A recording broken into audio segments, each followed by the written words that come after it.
चातुर्मास में 4 महीने तक संत महात्मा एक ही स्थान पर बैठकर तपस्या करते हैं। जैन धर्म के महान संत मुनि अतिवीर जी महाराज का चतुर्मास का 23 नवंबर को समापन है। आइए इनसे जानते हैं कि समापन के बाद क्या होता है। महाराज जी, समापन के बाद क्या होता है?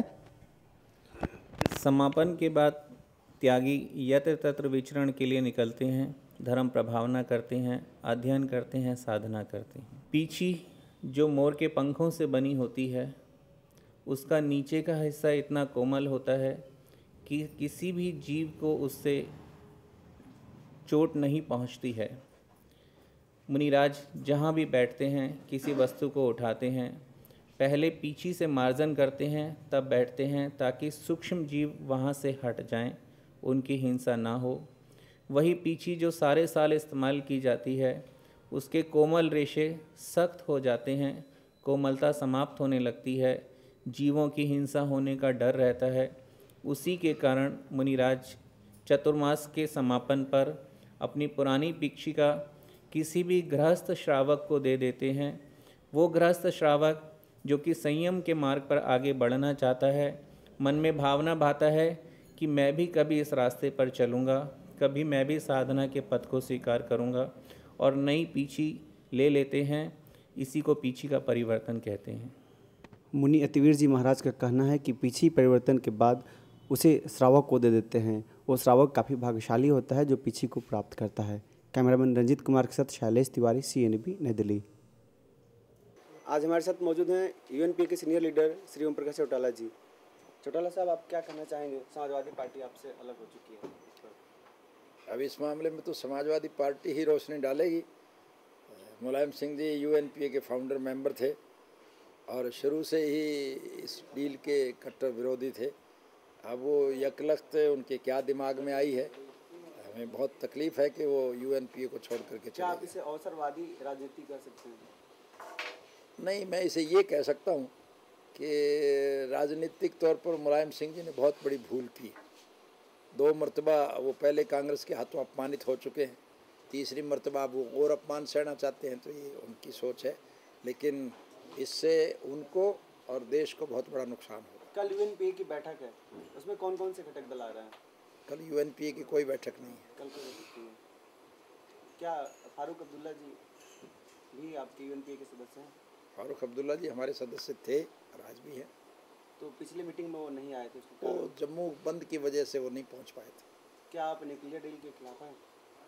हम न्यूक्लियर डील के सख्त खिलाफ हैं, आखिरी सांस तक खिलाफ रहेंगे। समाजवादी पार्टी जो सबसे बड़ी UNPA की घटक दल थी, वो अब छोड़ चुकी है, तो क्या UNPA को कितना समझा जाए? अब उसी बात को आप बार बार दोहराओगे तो आप क्या समझते हो कि उल्टे हाथ से कान पकड़ लूँगा? देखिए, हमारे बीच श्री ओम प्रकाश चौटाला जी, इनका कहना है कि UNPA चट्टान की तरह है, वह कभी नहीं बिखरेगी।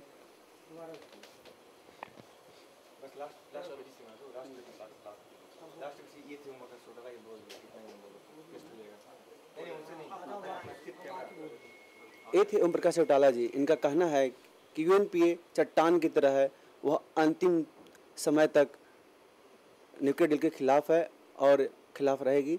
भले ही समाजवादी पार्टी इसके विरोध हो जाए, लेकिन UNPA बराबर न्यूक्लियर डील के खिलाफ है। आज हमारे साथ हैं UNPA के सीनियर लीडर श्री ओम प्रकाश चौटाला जी। UNPA के बिखराव के बाद उनसे बात करते हैं, क्या कुछ कहते हैं श्री ओम प्रकाश चौटाला जी। उससे परामर्श करने की जरूरत नहीं, उनके अलावा दूसरों से परामर्श। सर, समाजवादी पार्टी आपसे अलग हो रही है, क्या इस पर कहना चाहेंगे?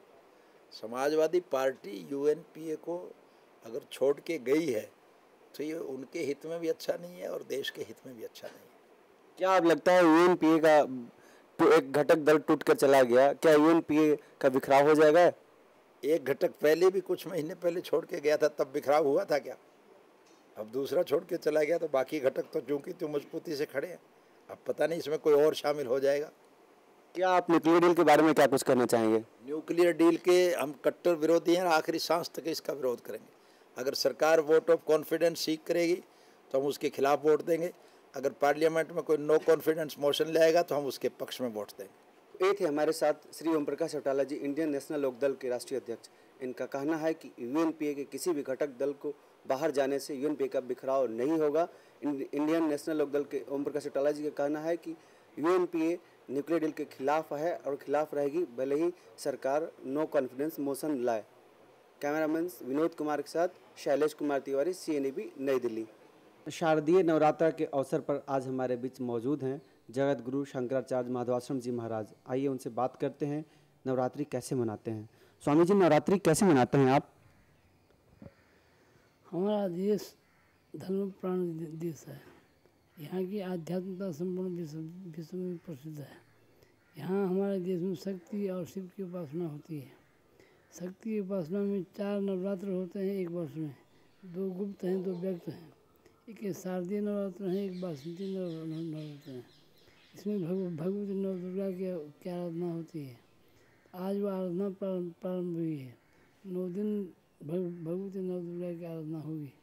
और इसमें जो है सभी भारत के सभी लोग जो हैं भगवती को मानते हैं, सब लोग उपासना करते हैं, सब उपासक हैं, व्रत रखते हैं, उपवास रखते हैं। इसमें 9 दिन तक अनेक व्रतों का पालन करते हैं। हमारे देश की परंपरा है। इसका आधार वेद है, पुराण हैं, स्मृतियाँ हैं, रामायण महाभारत है।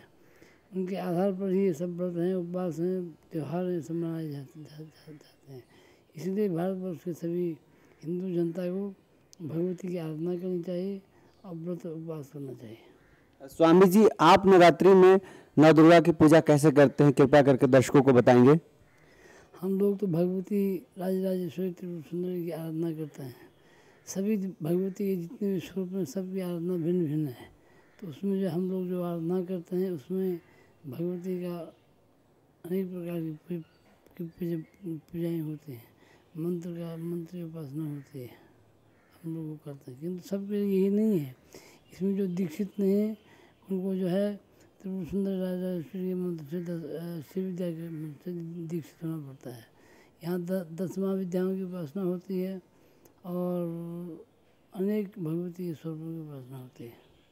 तो ये थे हमारे साथ जगत गुरु शंकराचार्य जी महाराज। इनका मानना है कि देवी की पूजा करने से ही शक्ति की प्राप्ति हो सकती है। देवी की आराधनाएं अलग अलग विधियों से की जाती है, लेकिन देवी शक्ति की स्वरूपा हैं। शक्ति की उपासना से शक्ति की प्राप्ति होती है। कैमरामैन उमेश कुमार के साथ शैलेश तिवारी, CNBC नई दिल्ली। नवरात्रि के पावन अवसर पर आज हमारे साथ मौजूद हैं उस्ताद शमशेर सिंह मेहदी जी। आइए उनसे जानते हैं कि कैसे नवरात्रि को सेलिब्रेट करते हैं। उस्ताद जी, कैसे आप नवरात्रि पर्व मनाते हैं? हर साल की तरह सबको बहुत बहुत नवरात्रि की शुभकामनाएं कर रहा हूं। और मैं आज पहला व्रत है और 9 रखता हूं। आखिरी दिन में सब कन्या पूजन करके उसकी समाप्ति करता हूं। सारे विश्व के लिए, कल्याण के लिए, सर्व समाज के लिए। उस्ताद जी, कुछ आप नया करते हैं नवरात्रि के पर्व पर? नया यही है कि हर नए दिन की शुभकामना करते हैं अपने देश के लिए, अपनी कौम के लिए, और पूजा पाठ करते हैं, उसके ऊपर आराधना करते हैं, सरस्वती का गुणगायन करते हैं, माँ दुर्गा का गुणगायन करते हैं और महाराज की पूजा करते हैं, गुरु गोविंद सिंह महाराज की। ये थे उस्ताद शमशेर सिंह मेहदी जी। इनका मानना है कि दुर्गा की शक्ति में अपार शक्ति है और दुर्गा की पूजा में उस्ताद शमशेर सिंह मेहदी जी 9 दिन तक व्रत रखते हैं और माँ देवी की अर्चना करते हैं। कैमरामैन उमेश कुमार के साथ शैलेश तिवारी, CNBC नई दिल्ली। एक और नवरात्रि के पावन त्यौहार पर आज हमारे साथ मौजूद हैं उस्ताद शमशेर सिंह मेहदी जी। उस्ताद शमशेर सिंह मेहदी जी पॉप स्टार सिंगर हैं और ये नवरात्रा में काफ़ी माँ पर आस्था रखते हैं। आइए इनसे जानते हैं कि कैसे नवरात्रि की पूजा करते हैं। उस्ताद जी, आप नवरात्रि की पूजा कैसे करते हैं? मैं उपवास करता हूँ नवरात्रि के ऊपर और 9 दिन 9 देवी के सभी का ध्यान करता हूँ। खास करके दुर्गा माता जी और सरस्वती माँ, क्योंकि शुरू का मेरा काम है, अपनी पूजा में उनको जरूर रखता हूँ। सारे संसार की भलाई के लिए, सर्व समाज के लिए, और गुरु गोविंद सिंह महाराज का मैं पुजारी हूँ। तो ये थे हमारे बीच उस्ताद शमशेर सिंह जी मेहदी जी। इनका कहना है कि माँ देवी, माँ दुर्गा सभी एक ही रूप हैं और ये 9 दिन नवरात्रि पूजा में उपवास व्रत रख करके माँ की पूजा करते हैं। कैमरामैन उमेश कुमार के साथ शैलेश तिवारी, CNBC नई दिल्ली। नमस्कार, मैं हूं शैलेश कुमार तिवारी और आप देख रहे हैं CNBC। आज हमारे साथ मौजूद हैं हमारे देश के युवा नेता और पूर्व केंद्रीय मंत्री, भाजपा प्रवक्ता मिस्टर राजीव प्रताप रूढ़ी साहब। सर CNV में आपका बहुत बहुत स्वागत है। नमस्कार। सर, कर्नाटक विजय पर आप क्या कहना चाहेंगे? देखिए, कर्नाटका की जीत मैं समझता हूँ कि सबसे पहले वहाँ के नेतृत्व, येडियुरप्पा के नेतृत्व में जिस प्रकार से चुनाव अभियान चलाया गया और वहाँ के स्थानीय नेतृत्व, चाहे वो अनंत कुमार जी हों या बाकी भारतीय जनता पार्टी के सभी कार्यकर्ताओं ने मिलकर के वहाँ की जीत, वहाँ के मूल रूप से कर्नाटक की जनता जो स्थायित्व देखना चाहती थी उसे प्राप्त किया गया भारतीय जनता पार्टी के माध्यम से। लेकिन सबसे महत्वपूर्ण विषय यह है कि जो हमारा स्थानीय एजेंडा था वहाँ कर्नाटका में, एक स्थायित्व का और एक गवर्नेंस का, मैं समझता हूँ कि कर्नाटका की जनता ने जो 20 माह तक भारतीय जनता पार्टी का जो वहाँ पर जो हमारे वित्त मंत्री थे, उस समय डिप्टी चीफ मिनिस्टर थे, उनके कार्यशैली को देखा था और कहीं ना कहीं लोगों के दिल में ये इस बात का चोट था कि जिस प्रकार से कर्नाटका में भारतीय जनता पार्टी के जब सरकार बनने का समय आया, तब जिस प्रकार से उसे बिट्रे किया गया, धोखा दिया गया, कहीं ना कहीं कर्नाटका के जो लोग हताहत थे और वहाँ का स्थानीय विषय था। इस जीत का श्रेय किसको आप देंगे? देखिए, इसमें निश्चित रूप से जो वहाँ लोकल लीडरशिप जिसको प्रोजेक्ट किया गया था येडियुरप्पा जी का, उनका एक विशेष योगदान है। पार्टी के सभी संगठन के लोग जम के लगे, कर्नाटका के लोग जिन्होंने स्थायित्व के लिए इस बार वोट दिया और जो क्षेत्रीय पार्टी जिनके कारण वहाँ पर ओहापोही की स्थिति बनी रहती है उसे समाप्त किया। कहाँ वो 58 सीट पर थे, घट करके 28 सीट पर आ गए। इसके साथ साथ बहुत सारे ऐसे विषय भी थे जो कर्नाटका के चुनाव को प्रभावित किए। महंगाई आज इस देश में एक ऐसा विषय है जो हर घर को, चाहे वो नागालैंड हो, चाहे मणिपुर हो, चाहे कन्याकुमारी हो, चाहे कश्मीर हो, हर जगह महंगाई का प्रभाव महसूस हो रहा है। और एक तरफ जहाँ व्यक्तियों का आमदनी नहीं बढ़ रहा है, वहीं महंगाई के कारण खर्च बढ़ता जा रहा है, तो इसका प्रभाव भी रहा। और भारतीय जनता पार्टी जो अन्य विषयों को उठाती है, जैसे आतंकवाद का भी मूल रूप से प्रभाव पड़ा है, मैं समझता हूँ कि कर्नाटका के चुनाव पर। तो तमाम विषयों का इस बार का चुनाव एक प्रकार से एक राष्ट्रीय एजेंडा स्थापित करता है आगामी चुनाव का, और मैं समझता हूं कि भारतीय जनता पार्टी एक फ्रंट रनर के रूप में उभर के आई है। सर, राजस्थान में चुनाव होने वाला है और गुर्जर आंदोलन इस तरह हो गया है। नहीं, मुझे ये अजीब हमेशा प्रतीत होता। हाँ, आप जो कह रहे हैं ना, हमेशा जब हम गुजरात जा रहे थे तो सब गुजरात के पहले कहते थे जरा गुजरात का चुनाव देखो। गुजरात हम जीत जाते हैं तो लोग कहते हैं उत्तराखंड और हिमाचल के चुनाव देखो। जब उत्तराखंड और हिमाचल प्रदेश हम जीत जाते हैं तो लोग कहते हैं कर्नाटका का चुनाव देखो। जब कर्नाटका हम जीत जाते हैं तो लोग अब कहते हैं राजस्थान, मध्य प्रदेश और छत्तीसगढ़ देखो। जो अभी तक का ट्रैक रिकॉर्ड है बीजेपी का, लगातार बीजेपी आज विस्तार की तरफ है।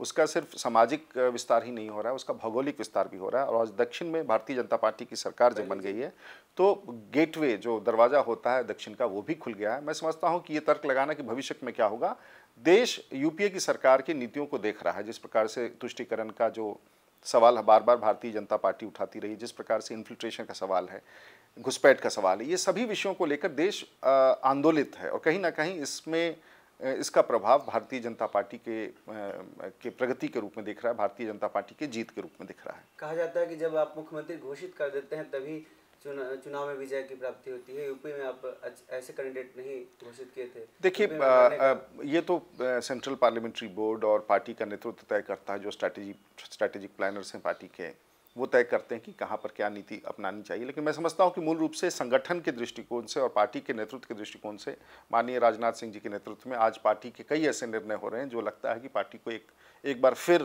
विकल्प के रूप में राष्ट्रीय धारण में आ चुकी है। जैसा देखा जाता है कि अरुण जेटली जी जहाँ भी कार्यभार लेते हैं वहाँ विजय होती है।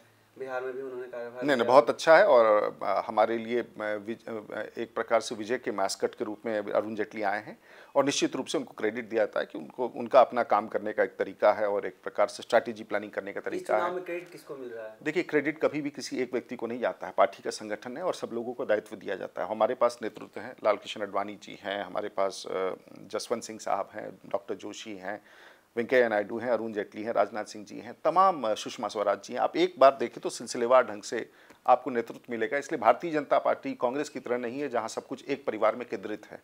और चुनाव के पहले हर कुछ राहुल गांधी और सोनिया गांधी के बारे में वहाँ चर्चा की जा रही थी और चुनाव के बाद ये कहना शुरू कर दिया कांग्रेसियों ने कि उनका कोई योगदान नहीं है, वो तो दिल्ली में थे, ये तो स्थानीय समस्या है जिसलिए हम लोग कर्नाटका में हार गए। तो भारतीय जनता पार्टी उस प्रकार की पार्टी नहीं है। संगठन में जीत और हार का हिस्सा हमारी भागीदारी बराबर की होती है और उस भागीदारी पर भारतीय जनता पार्टी, आज हम नागालैंड में भी सरकार में हैं, आज हम मेघालय में भी सरकार में हैं, आज हम हिमाचल में हैं, गुजरात में हैं, जिस प्रकार से आज बिहार में है। बिहार में तो स्थिति बीजेपी की बहुत मतलब जेडीयू उस पर डोमिनेट हमेशा करती है। ये मानक आप कहाँ से स्थापित करते हैं कि जेडीयू अभी अंदरूनी लड़ाई जो नहीं, चल वो रही तो है, वो तो सुशील संगठन मोदी के जी- बीच, वो संगठन का अपना मामला हो सकता है, लेकिन ये बार बार कहते हैं ना, आज भी हम 55 विधायक हैं जनता दल यूनाइटेड के, भारतीय जनता पार्टी के बिहार में, और हमारी बहुमत के साथ वहाँ सरकार चल रही है। हमारी अंदरूनी कुछ विषय अभी हो सकते मंत्रालय हैं, को लेकर के जो बहस हुई थी, ये हमारा अंदरूनी मामला है, इससे सरकार पर कोई प्रभाव नहीं है, और इससे सरकार कोई गिर रही है या सरकार पर खतरा हो, ऐसा कोई विषय नहीं है। सर दिल्ली में मुख्यमंत्री के रूप में किसको प्रोजेक्ट कर रहे हैं? देखिए, अभी इस बात की चर्चा नहीं, दिल्ली के चुनाव अभी 5-6 महीने हैं, और पार्लियामेंट्री बोर्ड पार्टी की, भारतीय जनता पार्टी की जो सर्वोच्च इन सभी निर्णयों के लिए अधिकृत जो समिति है वही तय करेगी। अभी इस पर कोई निर्णय नहीं है। गुर्जर आंदोलन से कितना कुछ असर पड़ेगा बीजेपी के? देखिए, भारतीय आगे जनता आने वाले पार्टी चुनाव में? निश्चित रूप से हताहत है कि गुर्जरों का जो आंदोलन है जिसमें कई लोगों की मौत हो गई, हम चिंतित भी हैं और हम इस पर खेद भी प्रकट करते हैं, लेकिन इस समस्या का निदान होना चाहिए। और मैं समझता हूं कि केंद्र सरकार भी इसके लिए बहुत कुछ जिम्मेवार है, क्योंकि केंद्र अभी तक आरक्षण की जो नीति है जिसमें 50% से ज़्यादा आरक्षण नहीं दिया जा सकता है, इन सभी विषयों पर, और ख़ास करके केंद्र को सिर्फ गुर्जर राजस्थान में नहीं है, गुर्जर हरियाणा में भी हैं, उत्तर प्रदेश में भी हैं, तो ये सब विषयों को देख करके केंद्र को एक नीति बनानी पड़ेगी। आखिर इस प्रकार के क्या क्या आरक्षण में एजेंडे तय करने होंगे राजस्थान के चुनाव में बीजेपी को? देखिए, ये स्थानीय जो एजेंडे हैं वो, इस पर तो मैं चर्चा अभी नहीं करना चाहूँगा, क्योंकि जब पार्टी वहाँ तय करेगी कि किस विषयों पर चुनाव लड़ना है,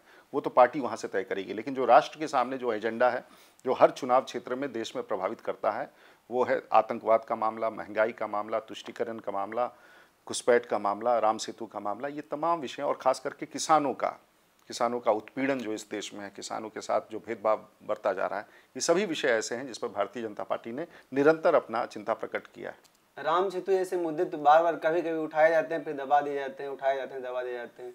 इसका मुद्दा तो राम सेतु का मुद्दा न उठाया जाता है न दबाया जाता है। जब कांग्रेस की सरकार, सोनिया जी की सरकार यहाँ बैठ करके सुप्रीम कोर्ट में हलफनामा दायर करती है जहाँ भगवान राम के अस्तित्व को अस्वीकारा जाता है, तो निश्चित रूप से भारतीय जनता पार्टी इस विषय को उठाती है। अच्छा, कर्नाटका जीत में कौन से एजेंडे ज़्यादा काम किए? हमने आपको जैसे बताया कि कर्नाटका की जीत में निश्चित रूप से स्थानीय मुद्दे थे, जो स्थायित्व का और गवर्नेंस का और अच्छी सरकार देने का। मैं समझता हूं कि कर्नाटका में उसकी जीत हुई, लेकिन वहां का नेतृत्व भी एक सबल नेतृत्व मिला जो भारतीय जनता पार्टी का था वहां, और केंद्र का एक बहुत महत्वपूर्ण